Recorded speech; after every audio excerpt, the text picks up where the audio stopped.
हमारे साथ कांग्रेस सांसद उज्ज्वल रमन सिंह हैं। सर, जिस तरीके से कल असम के मुख्यमंत्री हेमंत बिस्वा शर्मा ने प्रेस कॉन्फ्रेंस की और कहा कि गौरव गोगोई और उनकी पत्नी का पाकिस्तान से कनेक्शन है।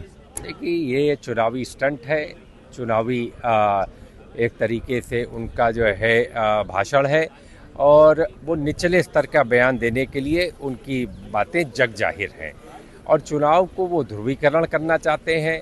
वो चुनाव में इस तरीके की बात, क्योंकि उनको अपने कार्यकाल में असम के लिए क्या किया वो बतलाने के लिए नहीं है। उनके पास न नीति है न कार्यक्रम है, बस दूसरों को बदनाम करके वो अपनी राजनीति को चमकाना चाहते हैं।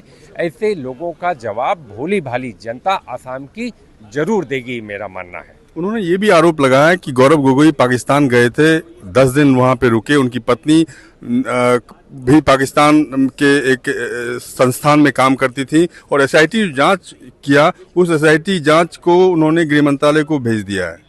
एफआईआर को। एक चीज बतलाइए, इतनी मजबूत सरकार है और 12 साल से केंद्र की सरकार है, बस चुनाव के समय ही सब समझ में आता है। वो तो उन्होंने 6 महीने पहले कहा था कि हम चुनाव में ये सब बातें करेंगे, तो जानबूझ करके ये सब बातें उठाई जाती हैं।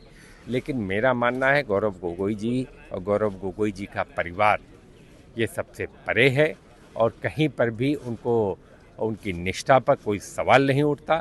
और इस तरीके के बयानों से भारतीय जनता पार्टी का चाल चरित्र चेहरा उजागर होता है कि भारतीय जनता पार्टी सिर्फ निचले स्तर पर उतरकर राजनीति करना चाहती है, उसके पास अपना कुछ कहने और करने का नहीं है। एक आखिरी सवाल कि संघ प्रमुख ने कहा है कि वीर सावरकर को भारत रत्न दिया जाना चाहिए, इससे भारत रत्न की प्रतिष्ठा बढ़ेगी। अब ये उनका निजी मत हो सकता है। कई कालखंडों में जो है संघ के लोगों ने ही उनका एक तरीके से मैं कहूँ कि उनके बारे में जो है चर्चा भी नहीं करते थे ये लोग।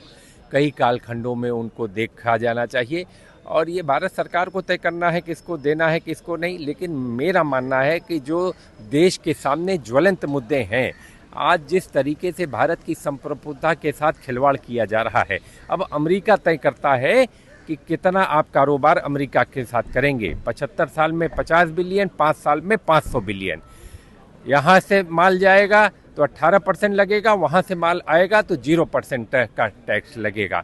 ये हमारी संप्रभुता आपने गिरवी रख दिया, इस देश की संप्रभुता को अमेरिका के साथ घुटने टेकने का काम भारत की सरकार और भारत के जो कृषि के क्षेत्र के लोग किसान हैं, किसानों के हितों के साथ दगाबाजी की गई है, बेईमानी की गई है, धोखेबाजी की गई है।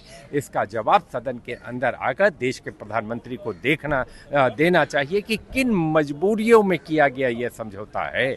इस समझौते के खिलाफ पूरा का पूरा विपक्ष लामबंद है कि किसानों के हितों के साथ कुठाराघात किया गया है। धन्यवाद। हमसे बातचीत रमन कुमार, दिल्ली न्यूज़ 24।